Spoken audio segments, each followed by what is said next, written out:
como você falou, né, Paulo, esse cara está inserido ali no contexto, no desenvolvimento, etc.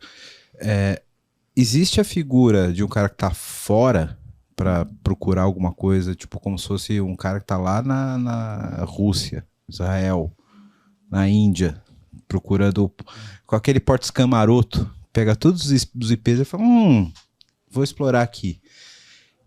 Porque quando você está dentro do contexto, você sabe a arquitetura, etc., fica mais fácil você explorar algumas possíveis vulnerabilidades. E você sabe, inclusive, os papéis, as personas, para poder fazer uma engenharia social, etc. Você vai chegar mais rápido nessa vulnerabilidade. Mas faz sentido ter um cara fora, assim, que tipo, não conhece de absolutamente nada.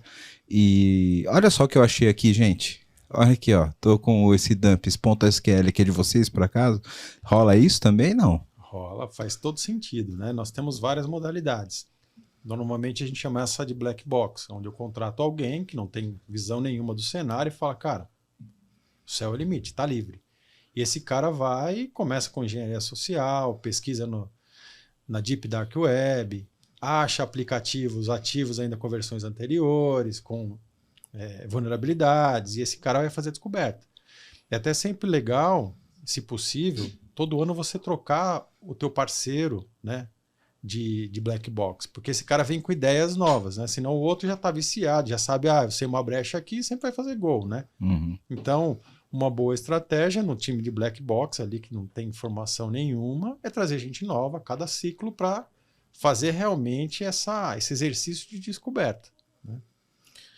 Tem uma outra questão bastante interessante também, que hoje são os programas de bug bounty que a gente tem, né, disponível aí no mercado, que é justamente a gente colocar um escopo definido ali para a gente testar, para que hackers, éticos, pesquisadores testem o nosso ambiente ali e ele ganhe dinheiro por achar vulnerabilidades ali nesse ambiente, né? Então, isso aí também estimula, né? A gente trabalha, eu sou também bug hunter, né? Também gosto, né, dessa parte mais técnica aí. E já consegui alguns bounties e tudo mais, de testar algumas empresas, cenários diferentes, negócios diferentes. Então, isso também ajuda, né? Você inserir o seu negócio dentro de um programa de bug bounty ajuda a aumentar, né, a sua maturidade de segurança, porque você não vai estar mais enviesado ali, acostumado ali. Você tem um time interno ali, de Red Team, de Pentesters e tudo mais. Só que esses programas você dá uma visão mais real, né, de um cenário real de um atacante. Então, Cara, isso é bem bacana. isso aí tocou meu sininho aqui de gestor de TI. A primeira coisa que eu pensei cara, isso não vai ser um chamariz para tipo, cara que não é tão ético fazer isso. E eu não posso virar um alvo. Porque Essa eu tenho dúvida sua é clássica, tá? De todo gestor de TI. É a primeira dúvida. Cara, porque eu fico pensando, pô, eu tenho que ter uma garantia ali que, tipo, beleza, vem me testar aqui e se eu te pago se você achar alguma vulnerabilidade. Você tem que ter um tipo de maturidade já para isso, ou não? Ou é um receio bobo, na opinião de vocês? Não é o receio bobo, não. Acho que é super pertinente, mas tem toda uma estratégia por trás, né? Acho que o Zé pode explicar aqui em detalhes e é super seguro. E aí desperta também o interesse naqueles hackers que vê que você se preocupa com vulnerabilidade. Fala, essa empresa é uma empresa que está investindo, né? E que traz programas. Então você passa até a ter uma visão diferente. Não vou dizer que você não vai ser atacado, mas olha, essa aqui se preocupa com esse tipo de coisa.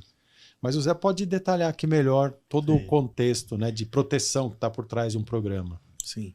Geralmente, né, quando uma empresa, né, um negócio decide ele estar por trás de um programa de bug bounty, a ideia é você colocar um escopo pré-definido, que você coloca um escopo ali, né? Então, esse escopo em específico, você já, vamos dizer assim, você já passou por um ciclo de desenvolvimento seguro, você já colocou, fez pentest, você já fez alguma né? Você fez a lição de casa, Você fez a né? lição de casa. Aí você coloca os caras pra testar, pra falar Tipo, assim... ó, você não acorda de manhã de pijama e liga pro um avaliador de moda e fala, vem cá me avaliar que eu vou ver se eu tô bem, né? Exatamente. Você vai tomar um banho, você vai pôr uma roupinha bonitinha e aí você vai pra avaliação, né? Exato. Então você já fez meio que a lição e de ainda casa. assim, né, você tem programas que você determina quem são seus avaliadores. Então, não é qualquer pessoa. Então, ele entra, ele tem um compromisso, ele tem uma ética a zelar. Então, ele vai trazer o resultado para você dentro de um programa fechado. Não é aberto a qualquer um. Entendi. Óbvio, você pode abrir, mas aí o risco é maior, né, de a Entendi. pessoa descobrir e fazer. Então, as grandes empresas, Google, Microsoft, entre outras, têm os programas. E aí você tem que ser elegível para participar do programa, né? E você tem lá o seu cadastro. Então você vai com o compromisso de achar e entregar para o Google, Microsoft, whatever, aquilo que você descobriu. Então é um programa fechado, não é tipo, não é público que uma determinada empresa está procurando tá num bug bounty, por exemplo. Tem um ambiente meio controlado, né? Porque senão, porra, o site desse cara vai tomar um DDoS amanhã, né? Se tiver público. Tem os dois modelos, né? Que nem tem o programa privado, que a empresa decide, né? Eu quero deixar privado e eu quero escolher os pesquisadores que vão testar o meu ambiente. Então você tem todo um score do pesquisador, você sabe que ele já encontrou tantos bounties aqui, tanto ali, e isso ajuda bastante, né? Então, mas também você tem os programas públicos, né? Então, por exemplo, o Departamento de Defesa dos Estados Unidos, ele tem um programa aberto deles, inclusive. Eles não pagam financeiramente, mas eles deixam aberto para que hackers acessem lá, testem o ambiente deles e isso te dá rank na plataforma também. Você não recebe financeiramente, mas isso te ranqueia. Você recebe convites privados para participar de programas e tudo mais. Então, assim, tem estratégias. Em relação até algumas polêmicas uns anos atrás aí, enfim, com sentido ou não, mas sobre a própria urna eletrônica. É um programa público, né? Que o software fica público para você poder testar e etc. TPS, Teste Público de Segurança, acho que é isso o nome. Isso, Inclusive, eu já fui a algumas palestras Legal. sobre o funcionamento da urna, etc. Mas na época que era um pouco mais jovem. E a urna também. Você tem uma comunidade colaborativa, né? Que vai testar e vai trazer insumos para que você avance nas proteções. O outro lado também é assim, se você faz um programa privado e não tem uma recompensa atrativa, você não atrai grandes pesquisadores. Então você não evolui naquela descoberta. Então é tudo um peso, mas tranquilizando os gestores de tecnologia, você pode fazer público, privado, determinado, você pega só um pedaço do teu código, mas é uma boa prática. Né? E voltando na questão, né? Será que pessoas éticas, pesquisadores éticos ali vão atacar? Aí a gente entra muito naquele assunto. A partir do momento que você expõe, por exemplo, uma porta 22, uma SSH ali, cara, você começar a ver os logs, dá um minuto depois você já vê os caras tentando fazer brute force, fazer uma série de coisas ali. Então, assim, a exposição, o negócio que a gente tá inserido e tudo mais, ele já sofre ataque ali, tendo pesquisador ou não. Então, assim, a todo momento tem... E é aquilo que é interessante, né? Hoje em dia, os ataques estão muito direcionados, as ameaças estão muito mais direcionadas, né? Então, você tem, claro, tem as ameaças que não tem tanto conhecimento, faz alguns testes básicos ali, mas a gente tem ameaças que elas são... elas têm técnicas... É coisa de louco mesmo, sim. Então... Eu tô pensando aqui agora já com um pouco a cabeça de arquiteto, que tô me colocando aqui no papel do cara que está expondo a empresa e o cara que está atacando, né? Quando a gente fala de uma vulnerabilidade especificamente do software, né, a gente tem umas camadas anteriores que eu acho que elas são mais vulneráveis a exploits que são padrão por versão do software livre, por exemplo. Porque assim, estou pensando no software web. Para o cara chegar e atacar um software web num DNS público, por exemplo, que é meu portal da empresa que está lá, está minha aplicação rodando. Ele vai ter que passar por um load balancer, ele vai passar por um proxy reverso, ele vai ter um Ignex no meio do caminho, ele tem uma série de softwares ali que não é o software da minha aplicação, que tem vulnerabilidades padrão do próprio software livre, etc., que tem um monte de exploit aí na internet que o cara pode atacar e ganhar acesso dentro da rede.